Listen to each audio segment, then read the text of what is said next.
안녕하세요, 차탄자입니다. 오늘 소개해드릴 차량은 소렌토 가솔린 2.5 터보 모델입니다. You wanna sink or swim? I'm gonna go down swinging. Look deep within. I get lost in the feeling. I just need a win. I'm going off. I know it's time to make a change, and I can take the pain. You wanna sink or swim? I'm gonna go down swinging. Look deep within. I get lost in the feeling. I just need a win. I'm going off. I know it's time to make a change, and I can take the pain. You wanna sink or swim? I'm gonna go down swinging. Look deep within. 차장님 자기소개 부탁드리겠습니다. 네, 안녕하세요. 저는 부천 고강동에서 거주하고 있는 31살 정한규라고 합니다. 차량 소개도 부탁드리겠습니다. 22년식 소렌토 MQ4 가솔린 2.5 터보 엔진 모델이고요. 마력은 281에 43톤크 나오는 차량입니다. 출고 가격은 4,100 정도 생각해 주시면 될 것 같습니다. 이전에 타시던 차량이 있으셨나요? 아버지 차량이었는데요. 12년식 투싼 IX 디젤 차량이었습니다. 아버님도 또 SUV를 타셨군요. 네네, 그렇습니다. 이게 보통 대물림 되더라고요. 네, 그렇게 되더라고요. 예. 요즘에 1.6 하이브리드가 문제인 거 아세요? 네, 엄청나게 이제 얘기가 많이 나오고 있죠. 혹시 구매할 때 하이브리드는 고려 안 하셨어요? 고민을 되게 많이 하다가 출고되는 그 기간이 너무 길어서 가솔린도 괜찮겠다 해서 가솔린을 선택을 했고요. 아유, 어떻게 보면 그때 선택이 네, 그렇죠. 네. 지금은 아주 다행이라고 생각을 하고 있는데 네. 한편으로는 또 안타까운 마음도 되게 크게 가지고 있습니다. 이 소렌토 구입하시기까지 함께 고민한 차량들이 있을 거예요. 처음에는 저도 이제 세단도 조금 생각을 해서 그랜저랑 G70 차량도 생각을 좀 했었는데 제가 작년에 이제 결혼을 하면서 결혼을 앞두고 있다 보니까 이제 가족차가 필요하겠다 싶어서 아, 또 이 가장의 숙명이. 네, 그렇죠. 그래서 SUV로 다시 눈을 돌리고 스포티지, 산타페, 소렌토, 팰리세이드. 아, 다 국산으로 고려하셨네요. 네. 외제차는 생각 안 하셨어요? 네, 요즘에 너무 국산차도 너무 이쁘게 잘 나오다 보니까 외제차로 눈이 안 들어가더라고요. 솔직히 요즘 뭐 마크 빼면은 국산차가 더 이쁩니다. 네, 그렇죠. 네, 개인적으로. 네, 저도 그렇게 생각해요. 그 네 차량 중에 왜 소렌토를 선택하셨을까요? 결과적으로는 이제 외관이랑 내부 디자인이 제일 마음에 들었던 부분도 있었고요. 시승을 이제 소렌토랑 팰리세이드만 해봤어요. 팰리세이드는 제가 운행하기에는 좀 많이 크다라는 생각을 가지게 되더라고요. 차체가 너무 커져가지고 제가 그렇죠. 네네, 사고나 그런 부분에서 좀 많이 취약할 것 같아서 한 단계 좀 낮은 소렌토를 선택을 했고요. 혹시 산타페는 고려 안 하셨어요? 감가되는 부분이 산타페보다는 소렌토가 조금 더 낫다 해가지고 맞습니다. 네, 지금 소렌토 되파셔도 제값 받으실 수 있어요. 한 1, 2만 킬로 타시고 파시는 분들도 보면은 예. 출고 때 가격 거의 그대로 판매를 하시더라고요. 맞습니다. 지금 언제든 갈아타실 수 있는 조건 네, 축하드리고요. 그렇죠. 계약하고 기다리는 동안 스포티지가 새로운 모델 발표하고 그때 살짝 흔들리긴 했어요. 스포티지는 왜 그러면 고민하시다가 마셨어요? 기간 때문이었어요. 출고가 이제 저도 얼마 안 남은 상태였기 때문에 네. 또 다시 기다리기가 좀 그래가지고 네, 이 차량의 장점은 뭐가 있을까요? 주행 시 부드러운 주행을 가장 크게 좀 좋은 점으로 느꼈고요. 제가 디젤 차량만 운행을 하다가 예. 가솔린 차량을 운행을 해봐서 그런 건지 모르겠는데 확실히 차이가 많이 나요. 이게 또 힘도 좋죠. 네, 힘 굉장히 좋아요. 이게 280마력이라 네. 토크도 되게 높더라고요. 네네, 밟는 족족 나간다고 생각하시면 될 것 같습니다. 평소에 좀 밟는 스타일이신가요? 앞에 차 없으면은 전 앞으로 가야 됩니다. 알겠습니다. 딱 맞는 차량이고요. 네. 근데 이게 SUV예요. 네네, 그렇죠. SUV로 사실 하시면 약간 좀 문제가 있을 것 같은데요? 코너링 같은 부분에서 차가 이제 좀 무겁고 크다 보니까 한쪽으로 가끔 이렇게 속도 제어를 잘 못해가지고 차선을 넘어가는 경우가 한 번씩 있어가지고 엔진룸 쪽에 스트럿바라고 장비를 또 장착을 추가로 했습니다. 그 바를 다니까 좀 나으신가요? 네, 확실히 이제 코너링 때 차체를 좀 잡아주는 느낌이 생겨가지고 그 전보다는 훨씬 더 괜찮아졌습니다. 그래도 코너링은 조심해서 돌기 바라겠습니다. 네네.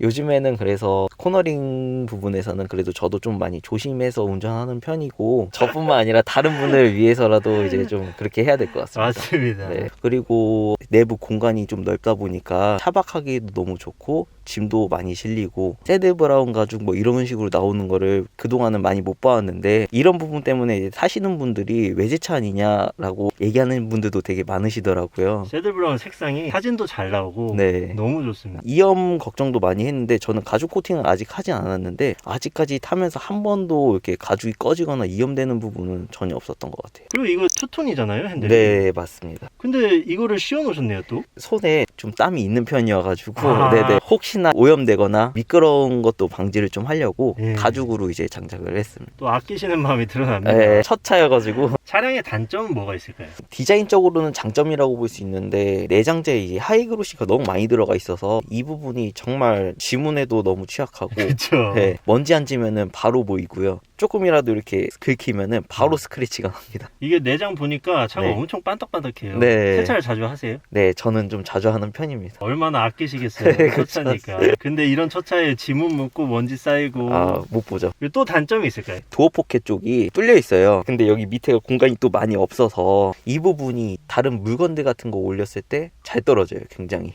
그래서 물건을 여기다가 잘 못 넣게 되더라고요. 포켓에다가 물건을 이제 좀 여러 개 넣어놨었어요. 근데 이제 옆에 와이프가 타고 있었고 제가 이제 주행을 하는데 이 물건들이 방지턱 넘어갈 때 다 쏟아진 우수수. 거예요. 네. 그러다 보니까 이제 주행하면서 계속 신경이 쓰여가지고 잠깐 이렇게 정차할 수 있을 때 하나씩 줍다가 앞에 차랑 좀 사고가 날 뻔했는데 아이고. 네, 와이프가 주행 중에 핸드폰 만지고 뭐 주행 중에 딴짓하는 거 정말 싫어해가지고 그렇죠. 그때 한번 좀 좋은 날이었는데 된통 크게 싸워가지고 부부싸움 제대로 하셨나요? 네네. 이게 차 사고가 진짜 사소한 걸로 나거든요. 아 그렇죠. 네, 핸드폰 한번 쓱 보다가 나고. 네네. 또 단점이 뭐가 있을까요? 브레이크가 저는 살짝 좀 밀리는 느낌을 받고 있어요. 지금도 차량 크기랑 차량 무게에 비해서 브레이크가 1P예요. 그러다 보니까 조금 밀리는 현상이 좀 있는 것 같아요. 차장님 카페나 동호회 활동 하시나요? 예, 지금 하고 있습니다. 하이브리드 문제 때문에 날릴 텐데 동호회 반응이 어떤가요? 정말 문제가 커요. 그게 불이 날 수도 있는 거고 네. 급발진이 일어날 수도 있는 거고 희박한 확률이겠지만은 어쨌든 그래도 그런 위험을 가지고 주행을 해야 되는 거기 때문에 그런 부분에서 되게 걱정이 많으시죠. 예, 차주님 그럼 하이브리드 말고 가솔린 중에서 동호회에서 거론되는 문제점이 있을까요? 네, 있습니다. 어떤 게 있을까요? 많은 차량은 아니고 일부 차량에서 그런 문제가 나오고 있어요. 엔진오일 누유. 다른 차주분들도 저랑 같은 이제 가솔린 오너분들은 좀 봐주셨으면 좋겠어요. 엔진룸 안쪽에만 이제 누유가 있었던 건 아니고요. 엔진오일 교체하거나 정비소 가서 차량 이제 리프트 올리실 때 꼭 차량 하단 하부를 좀 봐주셨으면 좋겠어요. 아, 하부 부분에 누유가. 네, 하부 부분에도 누유가 발생되는 부분이 계시더라고요. 근데 또 엔진룸도 괜찮고 하부도 괜찮은데 언더커버 안쪽에 엔진 오일이 누유된 분들도 이렇게 누유된 게 조금씩 나오는 분들도 계시더라고요. 엔진 오일이 전반적으로 문제네요, 소렌토는. 그런 것 같아요. 동호회 하시면서 어떤 좋은 점들이 있나요? 정보 같은 걸 되게 많이 얻을 수 있고요. 튜닝을 했을 때 이제 제품 같은 것도 서로 나누고 장착하지 못하는 부분들은 만나서 장착도 도와주고 차를 이게 좀 소중하게 생각하시는 분들은 동호회 활동하면 저는 좋은 것 같습니다. 아까 보니까 무지갯빛 휠이 되게 이뻤는데 네네. 그것도 동호회에서 받으신 거라고. 아, 네네, 그렇습니다. 휠에 스티커가 붙어 있는데, 예뻐요. 네, 홀로그램 스티커인데 제품을 구매하면은 휠은 4개인데 스티커는 5장이 오거든요. 여분으로 오는 것 같아요.